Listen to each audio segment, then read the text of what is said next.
Hello everyone, good morning. My name is Prabal Pratim Das and welcome back to another video of Probes Diary. So, আপোনালোকে যেহেতু জানে যে আমাৰ CWE result ওলাই গ'ল, CWE কাউন্সেলিঙৰ form fill up হৈ গ'ল, আকৌ এই দুই এদিনৰ ভিতৰতে আমাক DTE নটিচ দিয়া মতে 9 জুলাই অৰ্থাৎ আজি CWE কাউন্সেলিঙৰ ফাৰ্ষ্ট ৰাউণ্ডৰ ৰিজাল্ট ওলাব লাগে। তো আজিকালি ভিতৰত ৰিজাল্টটো ওলাই যাব CWE কাউন্সেলিঙৰ ফাৰ্ষ্ট ৰাউণ্ডৰ, আৰু তাৰ পিছত ষ্টুডেণ্টছ বিলাকে কি কৰিব, কি ষ্টেপছ থাকিব তেওঁলোকৰ, সেই বিষয়ে আমি ডিছকাছ কৰিবলৈ গৈ আছোঁ। তো বলক ভিডিঅ'টো ষ্টাৰ্ট কৰোঁ। ফাৰ্ষ্ট অফ অল মই ডিছকাছ কৰিবলৈ গৈ আছোঁ সেইসকল ষ্টুডেণ্টছৰ বিষয়ে যিসকলে ফাৰ্ষ্ট ৰাউণ্ডতে ছিটটো পাই যাব। তো তোমালোকৰ DTE ৱেবছাইটটো চেক কৰি থাকিবা আজিকালি। তো তোমালোকৰ যেতিয়া ৰিজাল্টটো ওলাব, তো তোমালোকৰ এখন এক্সেপ্টেঞ্চ লেটাৰ এখন ওলাব, য'ত তোমালোকৰ থাকিব যে তুমি এইটো ৰেংকত আছিলে, তোমাৰ গোটেই মাৰ্কছখিনি গোটেই ডেছক্ৰাইব কৰি দিয়া থাকিব, আৰু লগতে ক'ব যে তুমি তোমাৰ যোনটো প্ৰিফাৰেঞ্চ আছিলে, তোমাৰ থাৰ্ড বা ফ'ৰ্থ বা ফাৰ্ষ্ট যোনটো প্ৰিফাৰেঞ্চ পোৱা সেই নম্বৰ প্ৰিফাৰেঞ্চটো তোমালোকে পাইছা। ফৰ এক্সাম্পল তুমি ধৰা দিছা ফাৰ্ষ্ট প্ৰিফাৰেঞ্চটো দিছা Assam engineering college computer science, second preference দিছা তুমি আছাম ইঞ্জিনিয়াৰিং কলেজ চিভিল। তো তোমালোকে ধৰা তোমালোকৰ ৰেংকত তুমি ছেকেণ্ড প্ৰিফাৰেঞ্চ যোনটো আছিলে সেইটো পাই গ'লা। ডেট মিনছ তোমাৰ এক্সেপ্টেঞ্চ লেটাৰখনত দিয়া থাকিব যে তুমি আছাম ইঞ্জিনিয়াৰিং কলেজৰ চিভিল ব্ৰাঞ্চটো পাইছা ছেকেণ্ড প্ৰিফাৰেঞ্চ। তো তাৰপিছত তোমালোকক তিনিটা অপশ্যন দিয়া যাব। এটাৰ তোমালোকক অপশ্যন দিয়া যাব ফিক্স কৰাৰ, আদাৰৱাইজ তোমালোকক দিয়া থাকিব যে তোমালোকে ব্ৰাঞ্চ আপগ্ৰেডৰ কাৰণে এপ্লাই কৰিব পাৰা, কণ্টিনিউ কৰিব পাৰা, অৰ এলছ কলেজ আপগ্ৰেডৰ কাৰণে এপ্লাই কৰিব পাৰা। তো তোমালোকক তিনিটা অপশ্যন দিয়া থাকিব, তোমালোকে চিলেক্ট কৰিব পাৰিবা তাতে, সেইটো একো প্ৰব্লেম নাই। আৰু তাৰপিছত তোমালোকৰ ষ্টেপছবিলাক কি হ'ব যদি তোমালোকে ফাৰ্ষ্ট ৰাউণ্ডতে ছিট এটা পাইছা। তো তুমি যদি ভাবি আছা যে মই ফাৰ্ষ্ট ৰাউণ্ডত ছিটটো পাইছোঁ, বাট মই ডিজায়াৰ্ড যোনটো ব্ৰাঞ্চ আছিলে, যোনটো প্ৰিফাৰেঞ্চ আছিলে সেইটো মই পোৱা নাই, চ' মই এইটো মই ফিক্স নকৰোঁ, মই কণ্টিনিউ কৰিম, আৰু তুমি কণ্টিনিউ কৰি দিলা, তুমি ফিক্স কৰা নাই ছিটটো।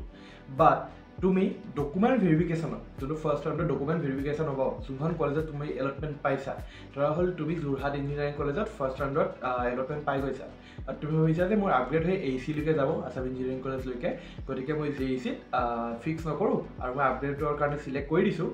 বাট তুমি যদি ভাবি আছা মই চিন ফিক্সে কৰা নাই, মই কলেজখনত যাই কিনে ডকুমেণ্ট ভেৰিফিকেশ্যন কেলে বা কৰিম, সেইটো নহ'ব। তোমালোকে যদি ক'ৰবা ফাৰ্ষ্ট ৰাউণ্ডত কোনোবা এটা ছিট যদি তোমালোকক এলট হৈছে, তুমি একচেপ্ট কৰা বা নকৰা সেইটো পিছৰ কথা। যদি এলট হৈছে তোমালোকে ডকুমেণ্ট ভেৰিফিকেশ্যন কৰিবলৈ সেইখন কলেজলৈ যাবই লাগিব, আৰু তোমালোকে ডকুমেণ্ট ভেৰিফিকেশ্যন যোনটো টোকেন হয় 10,000 সেইটো দিব লাগিব, আৰু ডকুমেণ্ট যোনখিনি আছে সেইখিনি তোমালোকে ছাবমিট কৰিব লাগিব তাতে। বিকজ যদি তোমালোকে নোযোৱা, ছাবমিট কৰিবলৈ নোযোৱা, তোমালোকে যদি ভাবি থাকা যে মই কণ্টিনিউ কৰিছোঁ ছাবমিট কৰিব যাব নালাগে, তো সেইটো তোমালোকৰ গোটেই ছিটটো কেঞ্চেল হৈ যাব, আৰু ফাৰ্ডাৰ ৰাউণ্ডতো তুমি বহিব নোৱাৰিবা। তো এইটো এটা বহুত বেছি ডাঙৰ এটা প্ৰব্লেম হৈ যাব পাৰে। তো তোমালোকে যদি ছিট পাইছা, যোনটো ৰাউণ্ডতে তোমালোকে হওক, যদি ছিটটো পাই লোৱা, তুমি কলেজখনত যাবই লাগিব। এতিয়া ডাউট কুৱেশ্যন আহিব, বহুতো কুৱেশ্যন আহে যে আমি ধৰা হ'ল ফাৰ্ষ্ট ৰাউণ্ডতে আমি ছিটটো পালোঁ, ছিটটো পোৱাৰ পিছত আমি ডকুমেণ্ট ভেৰিফিকেশ্যন কৰিবলৈ গ'লোঁ, আৰু তাতে আমি পে'মেণ্টটো কৰি দিলোঁ, 10,000 পে'মেণ্ট কৰিলোঁ, আৰু নেক্সট ৰাউণ্ডত মই ফিক্স কৰা নাই, নেক্সট ৰাউণ্ডত মই কণ্টিনিউ কৰিছিলোঁ, নেক্সট ৰাউণ্ডত মই আপগ্ৰেড হৈ কিনে বেলেগ এখন কলেজ বা বেলেগ এটা ব্ৰাঞ্চ পালোঁ, তাতে আকৌ ডকুমেণ্ট ভেৰিফিকেশ্যন কৰিব যাব লাগিব নেকি?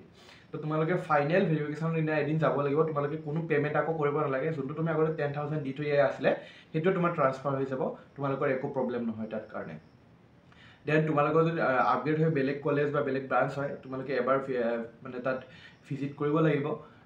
তাত তোমালোকে যদি নেক্সট ৰাউণ্ডত ধৰা তোমালোকে ফিক্স কৰিছা, তো ফিক্স কৰা গোটেই যোনখন ৰিচিপ্ট থাকিব সেই ৰিচিপ্টখন তোমালোকে দিব যাব লাগিব। পইচাটো কোনো দিব নালাগে, পইচাটো ডাইৰেক্ট ট্ৰান্সফাৰ হৈ যাব। আৰু ধৰা এইখিনি মই ক'লোঁ যে যোনে ফাৰ্ষ্ট ৰাউণ্ডতে পালে বা ছেকেণ্ড ৰাউণ্ডতে পাই যাব, বা যোনসকলে ছিটটো এতিয়ালৈকে পোৱা নাই, ফাৰ্ষ্ট ৰাউণ্ড কমপ্লিট হৈ গ'ল বাট ছিটটো নাহিলে, তোমালোকে ৱেইট কৰা। Almost 4 to 5 rounds of counselling almost every year হয়, আৰু এইটো ছিট এভেইলেবিলিটিৰ ওপৰত ডিপেণ্ড কৰি কৰা যায়। মানে কি ছিটটো ৰাউণ্ড কিমান থাকিব সেইটো ডিপেণ্ড কৰে তোমাৰ ছিট কিমান খালী আছে তাৰ ওপৰত। 6 কাউন্সেলিংলৈকেও যাব পাৰে, সেইটো ডিপেণ্ড কৰে ছিট কিমান খালী থাকে। আৰু তাৰপিছত ধৰা হ'ল তোমালোকে ৱেইট কৰি আছা থাৰ্ড ফ'ৰ্থ ৰাউণ্ডলৈকে, যদি তোমালোকে ছিটটো পাই যোৱা দেন তোমালোকে তেতিয়া ডকুমেণ্ট ভেৰিফিকেশ্যন কৰিবলৈ যাব লাগিব। ডকুমেণ্ট ভেৰিফিকেশ্যন কৰাৰ আগতে তোমালোকে কি কৰিব লাগিব, তোমালোকে যেতিয়া একচেপ্ট কৰিবা ছিটটো, একচেপ্ট কৰাৰ পিছত তোমালোকৰ তলৰ পিনে এখন ফৰ্ম ওলাব এলটমেণ্ট লেটাৰ বুলি। তো সেই এলটমেণ্ট লেটাৰখন প্ৰিণ্ট আউট উলিয়াই কিনে তোমালোকে ৰাখি থৈ দিবা, 8 to 9 পেজৰ হয় চাগে, সেই প্ৰিণ্ট আউটটো ৰাখিবা, সেইখন তোমালোকে ডকুমেণ্ট ভেৰিফিকেশ্যনৰ দিনা জমা দিব লাগিব। তো আজি ভিডিঅ'টো ইমানেই। মই কাউন্সেলিঙৰ ফাৰ্ষ্ট ৰাউণ্ড মানে কাউন্সেলিঙৰ পিছত ষ্টেপছ কি হয় মই জাষ্ট এটা সৰুকৈ তোমালোকক বুজাবলৈ চেষ্টা কৰিছোঁ। আশা কৰোঁ ভিডিঅ'টোৰ পৰা তোমালোকে লাভৱান হ'বা আৰু কিবা ডাউট থাকিলে কমেণ্টত সুধিবা, মই যিমানখিনি পাৰোঁ ৰিপ্লাই দিবলৈ চেষ্টা কৰি আছোঁ।